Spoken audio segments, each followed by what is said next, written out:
4:30. I'm Trishna Began. And I'm Casey Cantz. Today, the nation pauses to remember one of the deadliest attacks in American history. It's been 22 years since nearly 3,000 people were killed in the terror attacks at the World Trade Center, the Pentagon, and in Shanksville, Pennsylvania. Remembrance ceremonies taking place all across the country today. At the Pentagon, taps marking the moment when an American Airlines jet hijacked by al-Qaeda terrorists made impact. An American flag unfurled at that exact spot. Defense Secretary Lloyd Austin leading that remembrance. The men and women of the Department of Defense will always remember. And we will always honor the memory of our fallen teammates.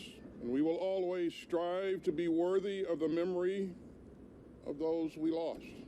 In Pennsylvania, they're remembering the crew and passengers of United Flight 93 who retaliated against the hijackers, causing that plane to crash into a field before it could reach the Capitol. And in New York City, Vice President Harris, Governor Hochul, and other New York leaders joining families of victims, survivors, and 9/11 first responders in moments of silence. 343 New York firefighters died during the attacks, but since then, an additional 331 have died from 9/11 related illnesses. Governor Hochul signing new legislation today to help survivors still feeling the effects of the attack. Our Capitol correspondent Jamie DeLine has those details.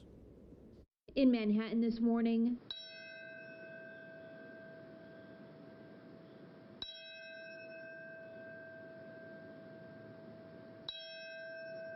a moment of silence at 10:28, the time the North Tower fell. Those in attendance, including federal, state, and New York City leaders, bowing their heads in remembrance of those who were killed on September 11th, 2001. Ann Kincaid, Amy R. King, Andrew M. King. Names of the fallen were individually read aloud. While those who died are being remembered, the governor signed legislation aimed at helping those still feeling the effects of the attacks. The 9/11 Notice Act will make sure people who worked in the vicinity of Ground Zero aren't forgotten as well. It seeks to address the underutilization of federal health and compensation programs for those affected by the 9/11 terrorist attacks, those that were in those exposure zones near Ground Zero. These programs are the September 11th Victims Compensation Fund and the World Trade Center Health Program.